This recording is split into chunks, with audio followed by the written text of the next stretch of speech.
tardes, soy Ángela Canto Buendía, representante de Pacto por el Perú. Felicitar por los temas de interés nacional que están tocando, esencialmente para poder juntar, unir a la juventud en esta influencia grande que es la política.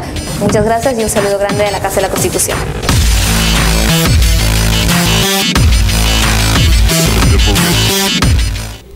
Buenas noches, bienvenidos a esta nueva edición de Diálogo Democrático, aquí en Casa de la Constitución, www.casadelaconstitucion.com. Esta noche vamos a conversar un tema importantísimo. A lo largo de la semana, a través de todos los medios de comunicación, se ha abordado y se ha levantado como una gran ola el tema del sistema privado de pensiones. Pero entender el sistema privado de pensiones hay que entenderlo en su integridad. Y para abordar este importante tema, tengo como invitado el día de hoy al doctor Roberto Gutiérrez Serna, abogado, con maestría, especialista, conocedor de esta materia. Estimado doctor, buenas noches. ¿Cómo está? Bienvenido acá a Diálogo Democrático, en la Casa de la Constitución, para conversar un poco este tema. ¿Qué tal? Yo quería proponerle, doctor, antes de entrar a lo que se dice la pepa misma del tema de esta noche, conversar con usted un poquito sobre los antecedentes en el país del sistema pensionario, un perfil, un referente, en qué momento, en qué época se comienza a gestar el sistema previsionario, cuáles son los conceptos, si es importación de algunos otros planteamientos de otros países, y ver cómo se fue gestando el sistema pensionario, cuáles fueron las ideas a través de los sucesivos gobiernos, ¿no? Y cuáles han sido los componentes de esta naturaleza, políticos, técnicos, para entrar luego, doctora, al tema propiamente de toda la movida de esta semana que ha habido, estimado doctor. Ya, bien. ¿Qué tal? ¿Cómo están? Buenas noches a todos los televidentes. El sistema previsional en el Perú actualmente está formado por 3 regímenes. El primero es el Decreto Legislativo 19990, lo que nosotros conocemos como el Sistema Nacional de Pensiones.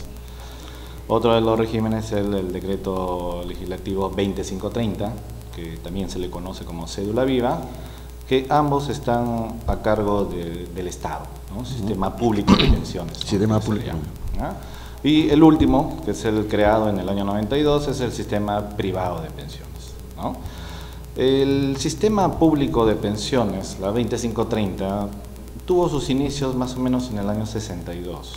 En el año 62, en el cual lo que se buscaba es otorgarle una pensión a ciertos funcionarios, a ciertos servidores, ¿no? Por los servicios prestados, como una forma de pago, una indemnización.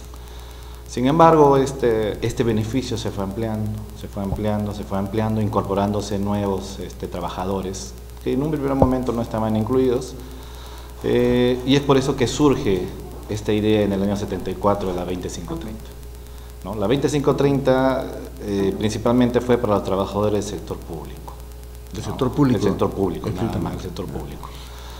Sin embargo, como tenía muy buenos beneficios, ¿no? Porque las pensiones aumentaban conforme aumentaban los beneficios, fueron incorporándose trabajadores del Banco de la Nación, fueron incorporándose profesores, trabajadores del Poder Judicial, del Ministerio Público. Esto ocasionó que el dinero que se necesitaba del Tesoro Público era escaso ya para adoptar el pago de estos beneficiarios. Había más beneficiarios que dinero.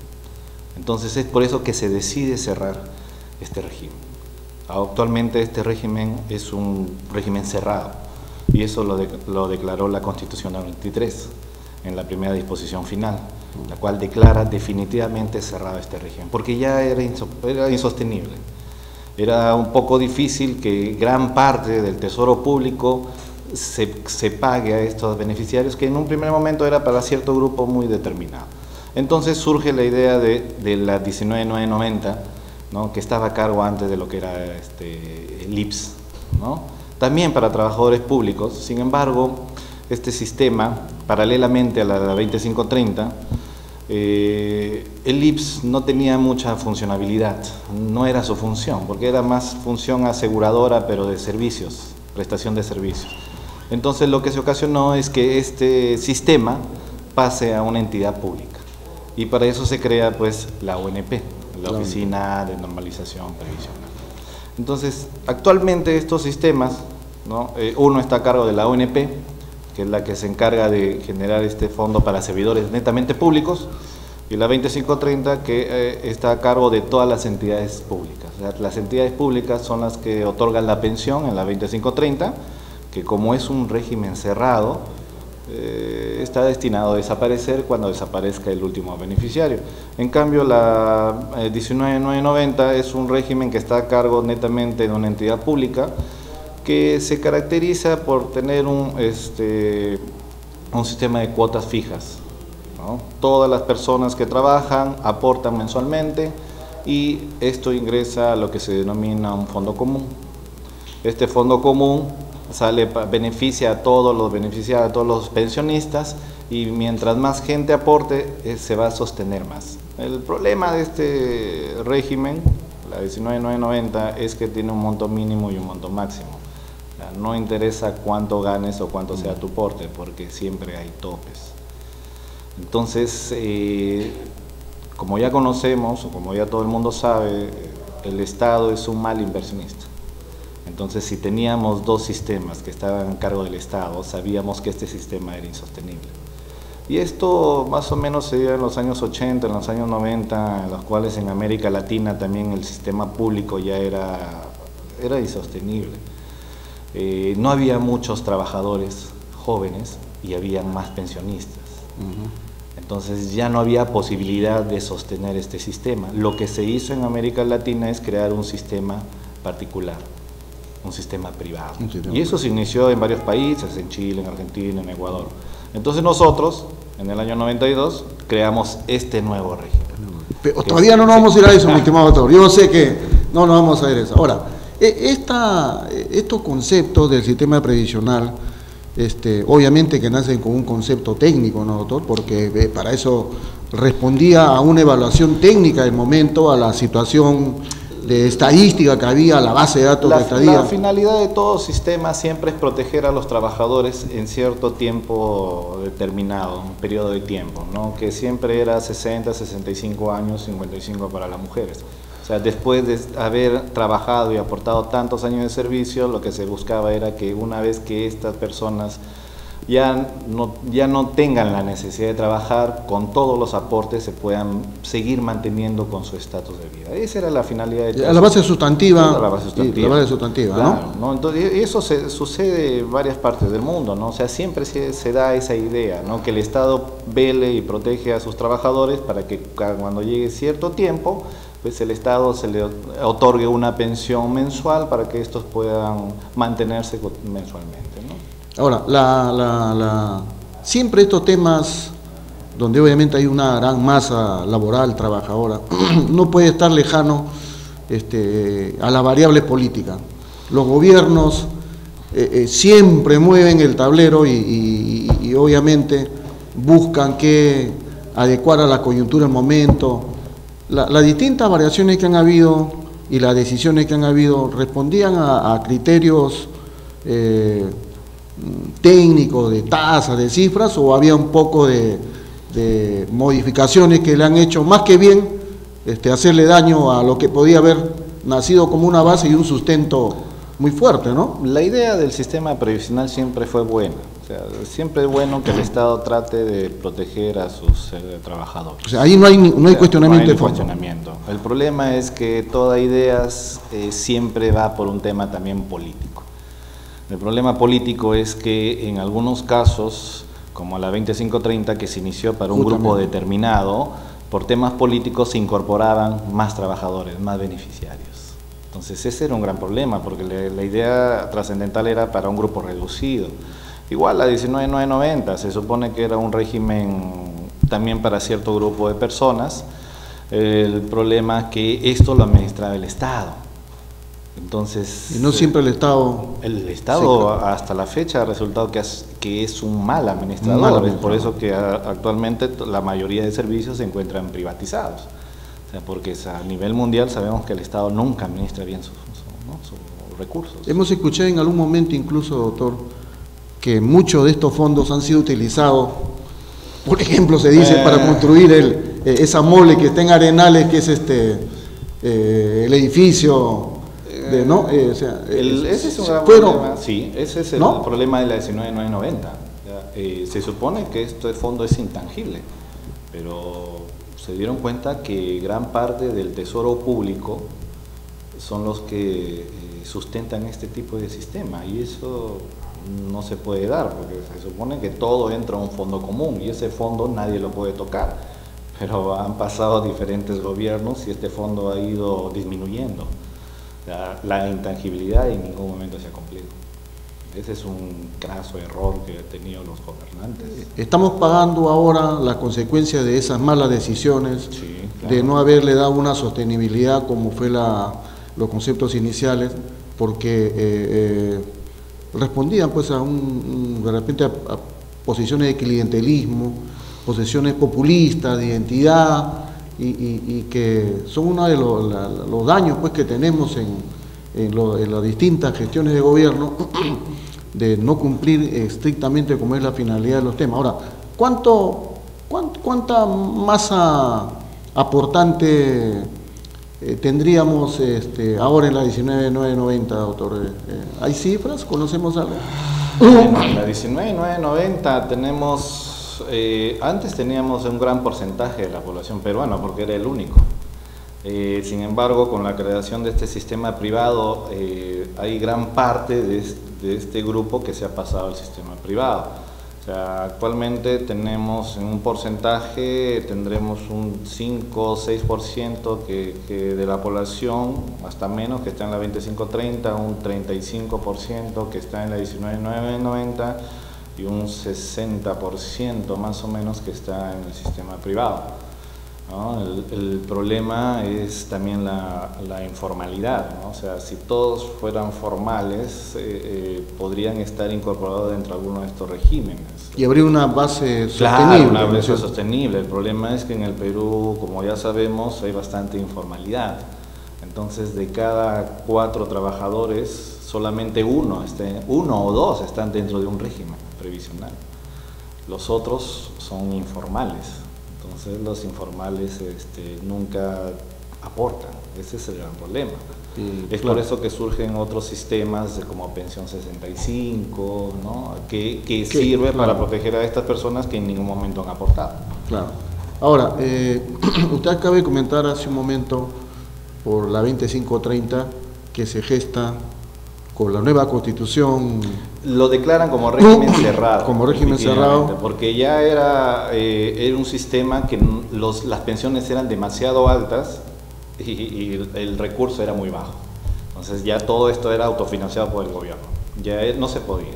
Se tenía que establecer, se tenía que cerrar definitivamente, porque si no iban a seguir incorporándose, hasta que la Constitución lo declara cerrado. También el Tribunal Constitucional en varias sentencias. Y pasamos al otro modelo, al modelo previo. Pero antes de pasarnos de ese modelito, en algún momento se hizo público incluso que, bueno, altos ejecutivos de las entidades de los ministerios con sueldo de arriba de los 15.000, 20.000 soles, claro, estaban en la 2530. Sí, claro. Y entonces estaban felices de la vida, porque obviamente al salir... Entonces, ¿ese fue el concepto inicial de la 2530? No era la finalidad. La finalidad era beneficiar a ciertos trabajadores por los servicios prestados. O sea, los sueldos de estos trabajadores no eran muy altos, por eso se les quería beneficiar. Sino que este sistema era muy bueno porque se mantenía en el tiempo. O sea, casi con lo que tú ganabas era tu pensión.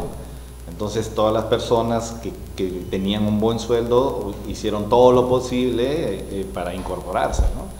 Inclusive los beneficiarios de la cédula viva también eran beneficiarios los hijos que no se casaban, ¿no? Cuando el padre fallecía, la pensión pasaba a los hijos, ¿no? Entonces parecía a la esposa y los hijos que no tenían ningún matrimonio también. Entonces era una pensión que se mantenía en el tiempo. Eso es un poquito difícil de sostener, ¿no? Era una especie de bola de nieve que claro, en algún momento eso iba... La finalidad, ¿no?, era proteger al trabajador y bueno, en algún momento hasta la cónyuge, pero los hijos mantener el mismo sueldo ya es un poquito complicado, es insostenible. Vamos a pasar, doctor, después de una breve pausa obligatoria, al componente constitucional a raíz de la nueva Constitución y su pues, presencia y definición de lo que significa las prestaciones para todos los peruanos que laboran, ¿no? Vamos a una breve pausa y regresamos con el doctor en esta entrevista importante que tenemos. Buenas tardes, soy Ángela Canto Buendía, representante de Pacto por el Perú. Felicitar por los temas de interés nacional que están tocando, esencialmente para poder juntar, unir a la juventud en esta influencia grande que es la política. Muchas gracias y un saludo grande de la Casa de la Constitución.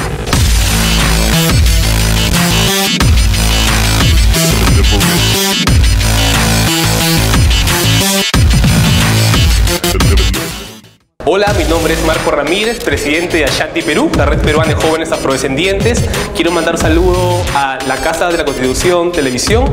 Creo que es un espacio muy interesante que está generando la reflexión de la democracia a partir de los jóvenes en el Perú. Un saludo y que sigan los éxitos.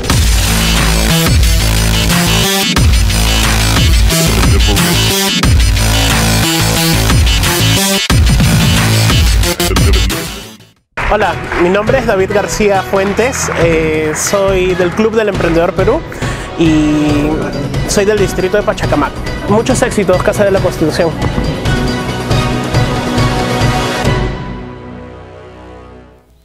Importante visión que nos da el doctor Roberto Gutiérrez de cómo ha ido evolucionando, cuáles han sido los conceptos iniciales, las ideas sustanciales y cómo en el transcurso del tiempo, producto de decisiones políticas del gobierno, se van modificando pues los propósitos sustantivos con que nacen a veces las normas para irse transformando algo que ya no es en lo que se pensaba.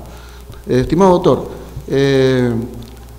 la nueva Constitución en la parte del régimen económico y también en su parte de los derechos laborales conceptúa pues estas formas de proteger a quienes han trabajado toda una vida y tener algo para vivir en su vejez. Con la nueva Constitución, ¿varía este enfoque que usted tan claramente ha explicado en esta primera parte? ¿O recoge nuevas concepciones? No, bueno, ¿cuál era la idea? Con la Constitución del 93 se establece que la seguridad social es un derecho que tienen todos los trabajadores, ¿no? Es un derecho al cual el Estado tiene la obligación de proteger y de sostener en el tiempo.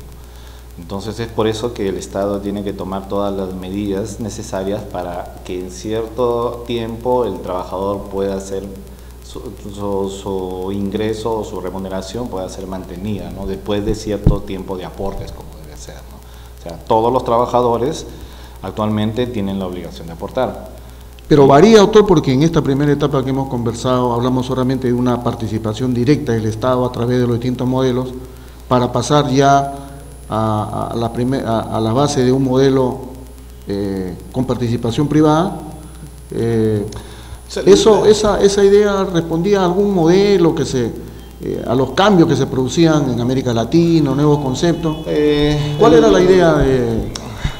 La idea del sistema privado, pues, como le comenté hace un momento, era la idea de crear un sistema alterno al sistema público. Un sistema alterno. El sistema alterno. Sin dejar el que funcionaba. Sin dejar el sistema público. O sea, tener una vía alterna al sistema que en la actualidad ya estaba colapsado, ¿no? Ya estaba colapsado, no había muchos trabajadores que aportaban, pero había muchos beneficiarios. Entonces, el saldo que quedaba para otorgar estas pensiones tenía que ser cubierto por el Estado. Todo salía del Tesoro Público. Entonces, la finalidad de crear un sistema paralelo, un sistema particular, también se inició en América Latina. En varios países se dieron inicio. Nosotros lo iniciamos en el año 92. ¿Traemos el modelo chileno, doctor? Claro. ¿Traemos el modelo? ¿Era lo más cercano, lo más trabajado? Era el sistema que aparentemente tenía mejor éxito, ¿no? Inclusive en la actualidad las tasas de mortalidad que hay en la actualidad, que es todo un debate, es una copia exacta del sistema chileno. O sea, prácticamente lo hemos copiado, hemos traído el sistema y lo hemos plasmado, ¿no?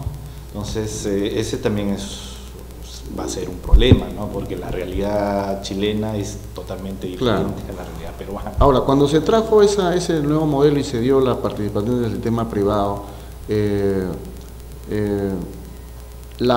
ese tránsito fue un tránsito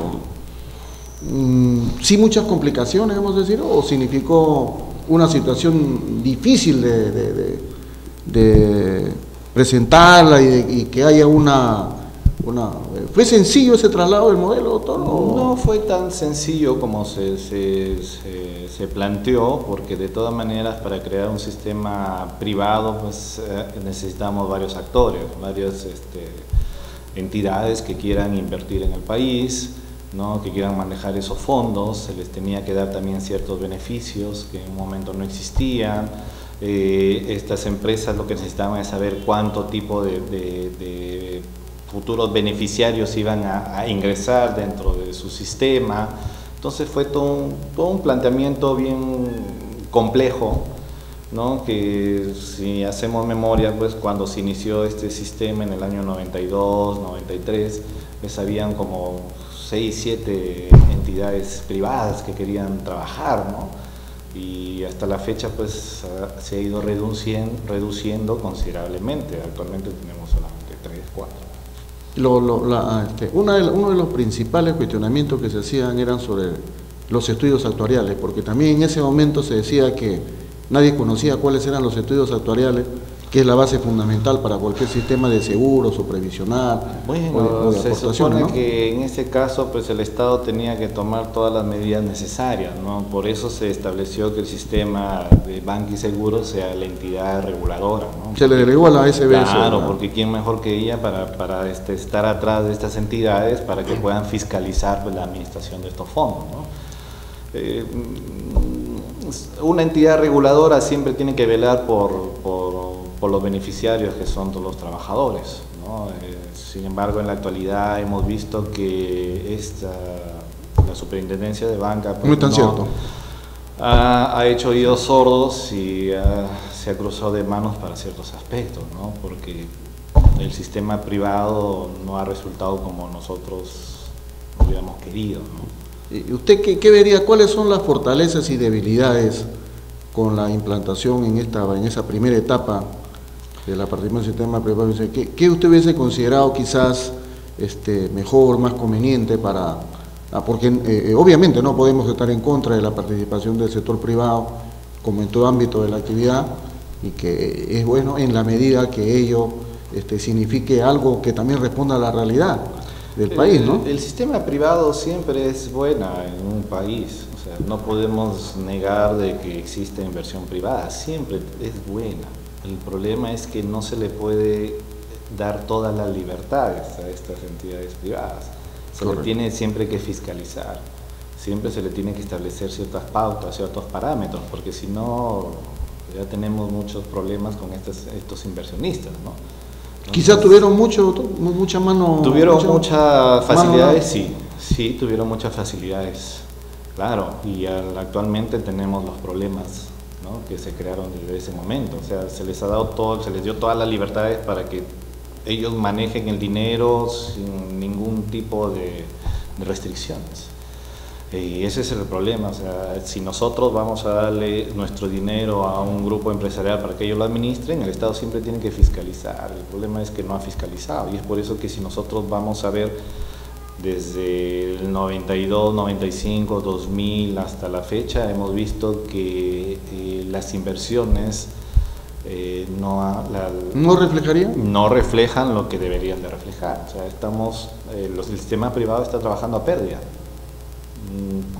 y la pérdida repercute pues, en los futuros pensionistas.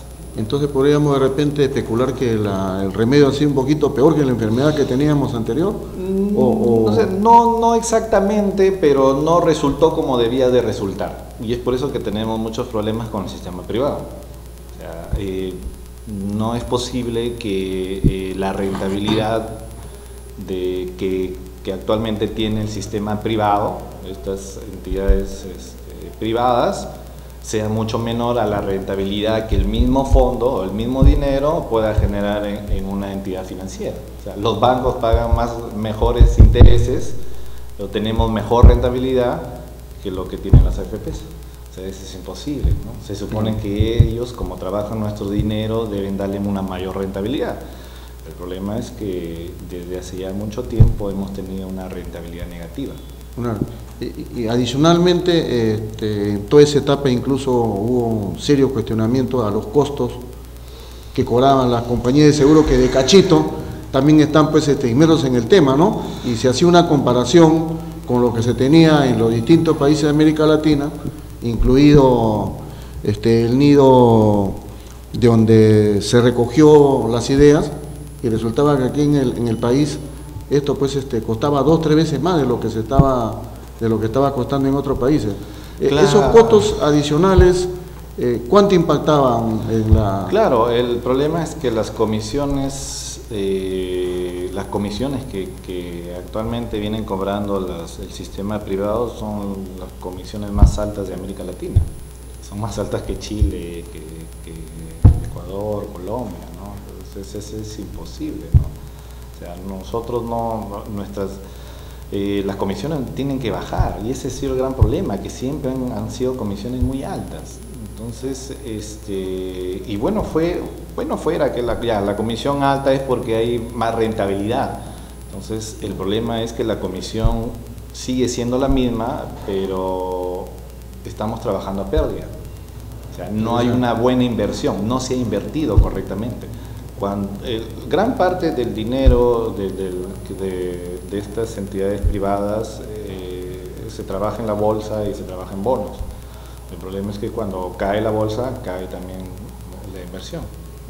Y eso afecta negativamente. Ese ángulo de la inversión es un tema que en la regulación está un poco suelta, doctor. Claro, o sea... Por no decir que está bastante suelta, porque ellos ahí no hay... libertad de elegir dónde invertir, y ese es el problema. O sea, ellos tienen todas esas facilidades. La norma lo permite. La norma lo permite, lo cual significa que si va mal, eso no significa ninguna... Porque la ganancia, el neto de la ganancia de las AFPs es en la comisión.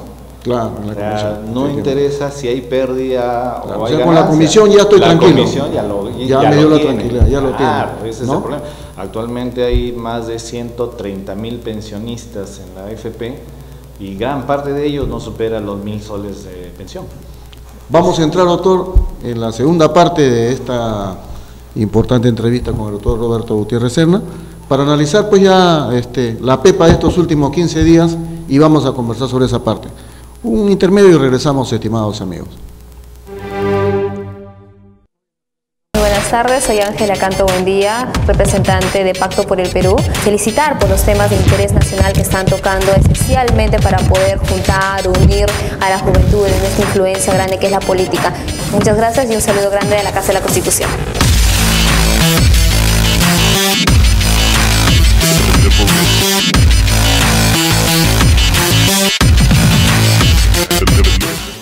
Hola, mi nombre es Marco Ramírez, presidente de Ashanti Perú, la red peruana de jóvenes afrodescendientes. Quiero mandar un saludo a la Casa de la Constitución Televisión. Creo que es un espacio muy interesante que está generando la reflexión de la democracia a partir de los jóvenes en el Perú. Un saludo y que sigan los éxitos.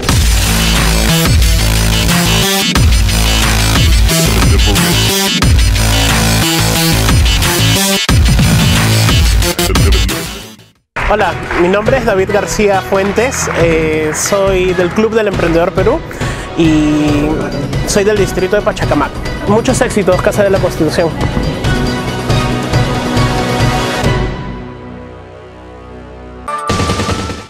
Gracias, amigos. Bien, está claro este panorama claro, técnico, que hace el doctor Roberto Gutiérrez, y lo tenemos con claridad cuál es la situación. Vamos pues, mi estimado doctor, ahora a entrar a lo que han sido estas 2 semanas de ese fuego que se ha desarrollado por un simple hecho que ha generado todo y que partió a raíz de que se subió la tabla de mortalidad para convertirse ahora en lo que se llama la tasa de inmortalidad, porque parece que en el Perú todos vivimos hasta bastantes años. Yo le entraría a consultarle, preguntarle, doctor, porque la primera apreciación es que la Defensoría del Pueblo la semana pasada salió con todo. La Defensoría salió y dijo que hay que suspender la tabla de mortalidad, que es el sustento por el cual el sistema privado de pensiones ha salido a querer modificar todo, y la Defensoría ha dicho que las tablas deben ser entendibles, sin tecnicismo de por medio, y que mientras más informada exista y la gente entienda que se está regulando, se sentirá atraída y podrá confiar o no en el sistema. Pero nadie se ha sabido explicar, dice la Defensoría, de dónde salen las tablas. ¿Es clara la posición de la Defensoría, doctor? ¿Usted compartiría ese criterio con el que la Defensoría del Pueblo ha salido a precisar y a demandar claridad en este tema? Sí, la Defensoría del Pueblo tiene toda la razón. Como le comenté hace un momento, nosotros hemos copiado literalmente esta tabla de mortalidad de Chile. Los chilenos tienen una esperanza de vida mucho menor a la peruana. Entonces, se supone que hace 20 años tenemos esa misma tabla de mortalidad. ¿Cómo es posible que ahora lo quieran aumentar y los chilenos todavía la mantienen? O sea, hemos copiado lo del modelo chileno y ahora queremos aumentarlo y no hay justificación. O sea, y pretendieron, ¿no? Gracias a Dios ya dieron marcha atrás, aumentar en 3 años el tiempo de vida. El tiempo de vida. Eso, inclusive el tope es 110. Tope 110. O sea, bueno, el promedio de vida no jamás va a ser ni a 100 años, pues eso sabemos que va reduciéndose conforme van avanzando las generaciones. Lo que han querido hacer con esto es, mientras más tiempo pase, mientras más sea el proyecto de vida, la pensión, el fondo que tenga el beneficiario, se va a alargar. Entonces, lo que se quería intentar es, de lo que le hubiese tocado al pensionista como pensión en la actualidad, con esta tasa, con esta tabla, se iba a reducir aproximadamente en un 5%. O sea, todo el fondo se establecía para hasta 90 años. Y de ahí comenzaban a darle la pensión mensual. Lo que se quería hacer es alargar lo máximo posible todo el fondo para que se le dé por partes. Eso es imposible. Eso es lo que ha querido, y eso es lo que la Defensoría del Pueblo ha señalado. Sí, en eso es una posición... No existe sustento. Claro, no existe ningún sustento. No existe sustento. Pues, inclusive, está en su rol la Defensoría por supuesto, inclusive el presidente de la Superintendencia de Banca y Seguros ha señalado que no, pues no hay sustento. Se supone que había una empresa, aparentemente ha sido una empresa española la que ha hecho esta investigación. Sí, y esta empresa española, ¿cómo sabe pues el proyecto de vida de un ciudadano peruano? Tiene que ser una empresa peruana, mínimo, ¿no? Un tema de esto, por una cuestión de transparencia, doctor, este tipo de cosas deberían ser pues puestas al público, expuestas, debatidas, en las mayores instancias. Lo que usualmente utilizan es que estos son temas muy técnicos. Entonces, como que dando a entender que cualquiera no lo entiende. Pero no es así, porque mientras más transparente sea todo este tipo de investigaciones, de acuerdos, va a ser mejor. La población va a entender, porque al final es su dinero y él va a estar interesado en saber cómo se va a administrar su dinero y cómo va a recibir el dinero, ¿no? Y eso casi nunca se hace en este tipo de sistema privado, ¿no? Prácticamente tenemos un oligopolio, donde solamente 4 empresas son las que administran los fondos a nivel nacional. Eso pues no es libre mercado. O sea, ya nos escapamos ahí del liberalismo, doctor. Ahí no hay liberalismo. No se respeta el libre comercio. No se respeta. Pues, es un grupo muy reducido. Ahora, se ha señalado también que esta tabla de mortalidad impacta más en la renta vitalicia de los jubilados, ¿no? Don Julio Velarde ha dicho, presidente del BCR ha dicho, yo mismo no entiendo bien esa tabla de mortalidad. Puede haber algún sesgo, pero la tiene que explicar la Superintendencia de Banca y Seguro. No entiendo, doctor. O sea, el Banco Central de Reserva, que si bien es cierto, no tiene una función fiscalizadora en este aspecto, pero él mide pues la tasa de crecimiento, y obviamente una figura de esta naturaleza tiene pues un componente, ¿no? Y se le pasó la liebre. No, lo que pasa es que no solamente impacta en la renta vitalicia, también en los diferentes tipos de sistemas que otorga el sistema privado, ¿no? En el retiro programado también va a afectar, o sea, afecta a todo tipo de sistema, porque al final lo que está haciendo es alargar el fondo hasta lo máximo posible, 3 años más lo alarga, y al alargarlo la pensión se tiene que reducir.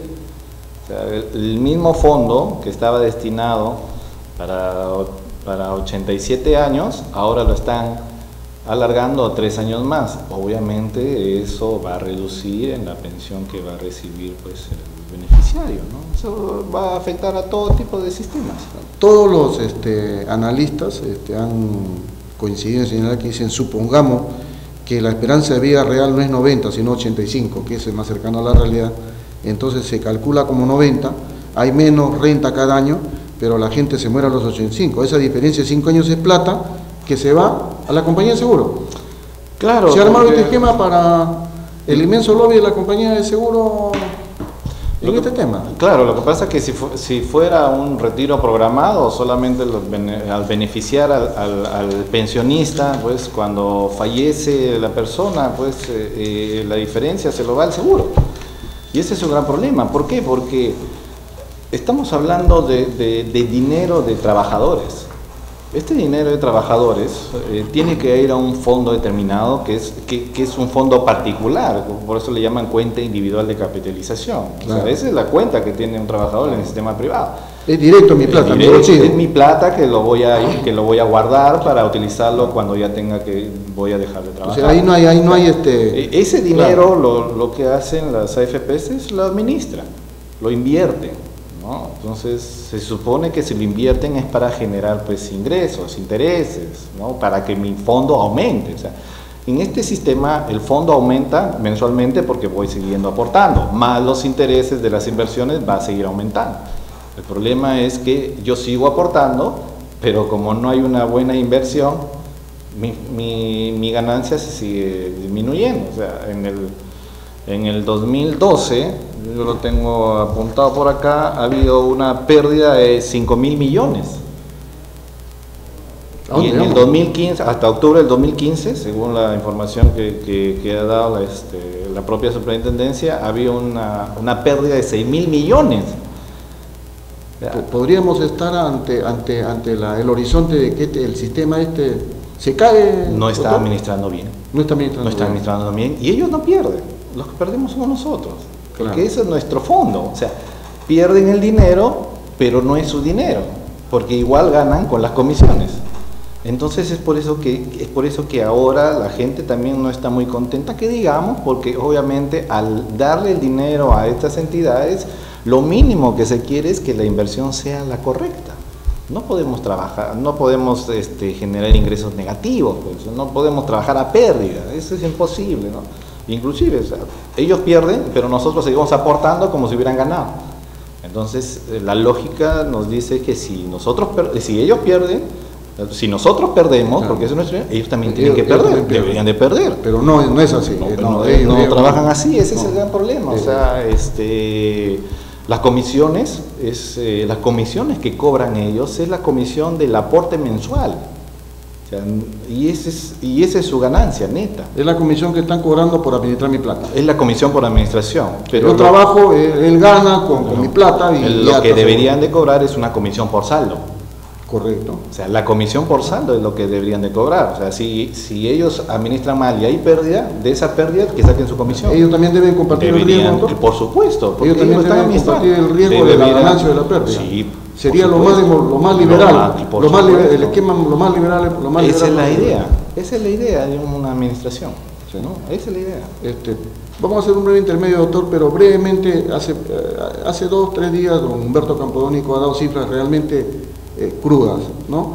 Dice que de acuerdo al censo del 2007 existen 1.760.000 ciudadanos mayores de 65. De ellos, 345.000 reciben pensión de la ONP y 82.000 están en la AFP. Solo el 25% de la población está en el sistema, bajo el crédito medio.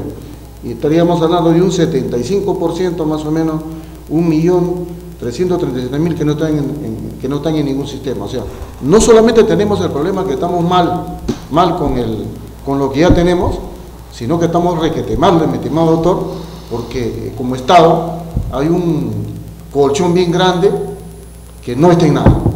Vamos a conversar en la segunda parte de lo que sigue, mi estimado doctor. Vamos al intermedio. Buenas tardes, soy Ángela Canto Buendía, representante de Pacto por el Perú. Felicitar por los temas de interés nacional que están tocando, esencialmente para poder juntar, unir a la juventud en esta influencia grande que es la política. Muchas gracias y un saludo grande de la Casa de la Constitución.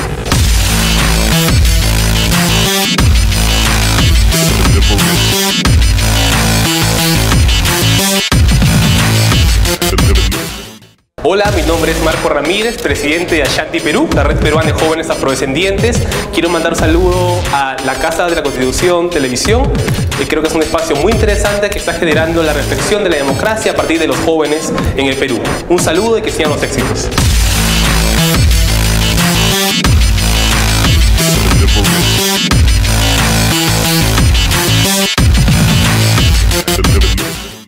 Hola, mi nombre es David García Fuentes, soy del Club del Emprendedor Perú y soy del distrito de Pachacamac. Muchos éxitos, Casa de la Constitución.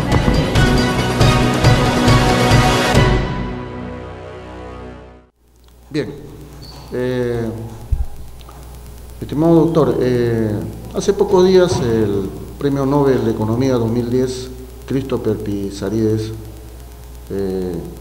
en una importante entrevista en un medio local ha señalado, cuando le han preguntado que en el Perú hay un debate sobre una eventual alza de la esperanza de vida, ¿cómo afrontar esa situación? Y él dice que hay dos cuestiones, una es la edad y las pensiones, que se tienen y cómo se financian. Y él señala que desde su punto de vista, mi punto de vista es que es el mejor sistema previsionario, es el que combina el sector público con el sector privado, porque uno decide cuánto va a aportar y la garantía estatal de una pensión mínima. O sea, estamos acá en un tema también, mi estimado doctor, que todo esto, el tema es la pensión mínima. Porque ahorita nadie sabe cuánto va a ser o sea, no hay una base, no hay un techo, o sea, nada. Es como tirar dados, nadie sabe cuánto le va a tocar de pensión mínima cuando le toque la hora. No, lo que pasa es que una de las grandes diferencias entre el sistema público y el sistema privado es que el sistema público entra un fondo común, el sistema privado entra un fondo particular, una cuenta individual. Entonces, no interesa, en el fondo público no interesa cuánto aportes, o sea, cuánto, si es muy alto, muy bajo, porque la pensión es la mínima, es la igualitaria para todos, es igual. Pero lo bueno es que esta pensión es de por vida. Claro, esta pensión hay un monto mínimo, hay un monto máximo, pero es de por vida. Es de por vida. En cambio, en el sistema privado no hay una pensión de por vida. O sea, si no pongo, no tengo. Claro, o sea, tu pensión va a depender de cuánto aportas. Entonces no hay un mínimo ni hay un máximo. Entonces lo que está señalando el especialista, el premio Nobel, es que debe de combinarse. O sea, ya yo voy a decir cuánto pongo, pero debe haber un mínimo. Y también debe haber de repente hasta un máximo. Entonces es una mezcla entre los dos sistemas. Y me parecía ¿razonable? Sí, razonable, claro, debería haber un monto mínimo. O sea, actualmente hay gente que no llega a un aporte sustancial para que tenga una pensión. Entonces, en la actualidad, si tu fondo es de 5.800, lo puedes retirar, porque eso no va a generar ninguna crisis, nada. O se cae el sistema. Claro, no, eso es un la economía del país, bajamos de 3.9, bajamos claro, o sea, por eso sí. es Pero se inventa ese cuco, doctora. Claro. Se inventa ese cuco. Claro, ¿no? Entonces la idea es, en el Perú lo que debe de funcionar es incentivar la inversión. El Estado debe de incentivar, hay que explicarles a la ciudadanía que cuando se trabaja hay que también guardar pan para marzo. Entonces hay que saber, una parte de nuestro ingreso debería de guardarse para el futuro. Lo que no se está viendo es que no hay incentivos para esta inversión. y las entidades que se encargan de manejar estos fondos no lo hacen correctamente. Eso es lo que lleva a la informalidad también. O sea, la gente, como no ve resultados, lo que hace es todo lo posible para no aportar. Entonces, como dice también el especialista, el doctor Campodónico, hay más de 1 millón de personas que no aportan. Ahí hay un tema grande que analizar, doctor. Esa es la informalidad. En el Perú ¿no? Hay bastante población que es informal, trabajadores informales que no aportan. El problema es que, ¿y qué va a pasar cuando lleguen a la edad de 65 años? No van a tener ningún tipo de pensión. El Estado va a tener que subvencionarlos y eso no es lo ideal. Ahí hay que entrar a una propuesta realmente seria, claro, y de fondo. O sea, deberían ¿no? de disminuir la informalidad, fomentar la formalidad, darles incentivos. Y dentro de esa, una vez ingresando a la formalidad, informarles sobre los beneficios que tiene una inversión a futuro. Esta semana, por ejemplo, 3 personas a quienes no se le puede decir que son pues maleros o aves de mal agüero, o se les puede acusar pues de petartista, nada, ¿no? Don Juan José Martán, que ha sido superintendente en la SBS, ha dicho que como todo sistema debe ser perfeccionado, ¿no? Debe ser perfeccionado, porque es casi una copia del sistema chileno. Él estuvo cuando se armó también parte de esto, ¿no? Una copia. Y lamentablemente el mercado laboral peruano no es el mismo, dice. Bueno, es imposible. Coincide con lo que usted está señalando acá, doctor, ¿no? Ahora, don Elmer Cuba, a quien tampoco se le puede acusar de terrorista financiero de nada, ¿no es cierto?, de macrocónsul, dice que el objetivo del sistema privado de pensiones es que los individuos trabajen en su vida útil y ahorren para sus últimos días de vida, y ello sea gastado durante su jubilación de forma proporcional a la esperanza de vida. Si se rompe esa lógica y se le da en casa al jubilado, se rompe la finalidad. Y finalmente, don Humberto Campodónico ha dicho lo que usted acaba de señalar, doctor. Se requiere una reforma integral del sistema privado de pensiones, porque en la actualidad lo que hay es una colcha de parches, por no decir un pantalón de payaso, donde le han metido tantos parches que realmente ya está totalmente distorsionado, y finalmente eso nos ha llevado al tema que el día jueves la SBS no le quedó otro camino, ¿no?, y decidió, sin dar mayores explicaciones tampoco, dejar sin efecto la aplicación de la nueva tabla de mortalidad que usted ha señalado. Ha sido hecho por una consultora española que nadie lo conoce.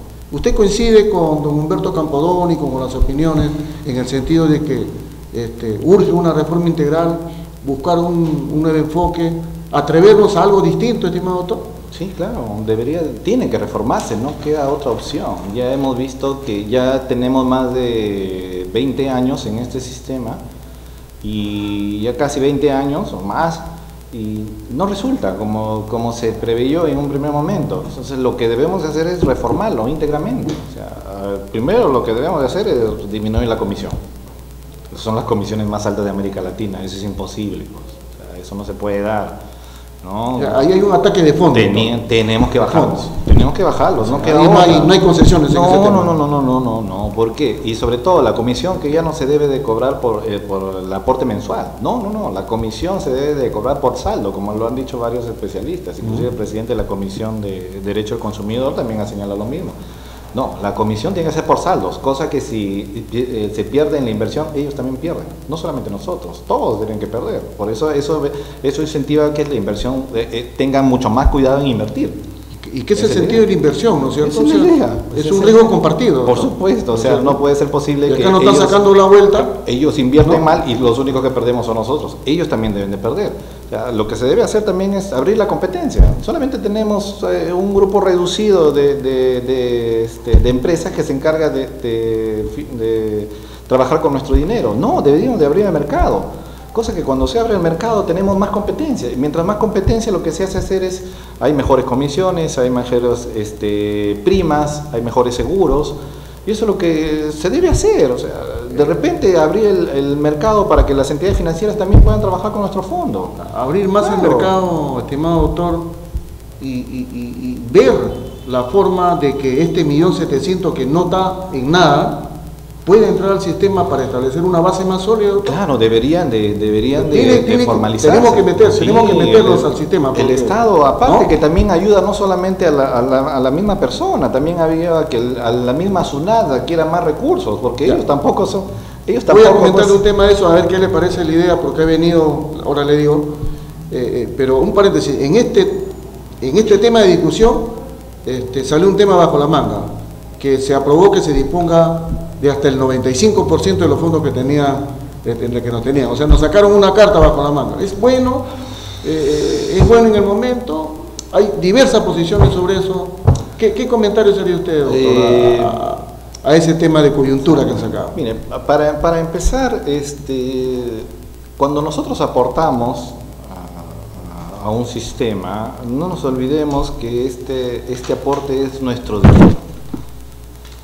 Lo que estamos haciendo es, mientras seguimos aportando, le estamos dando la opción a que estas empresas puedan invertir nuestro dinero, para que cuando llegue cierto tiempo, cierta edad, nosotros, ya dejando de trabajar, también se nos otorgue una pensión mensual.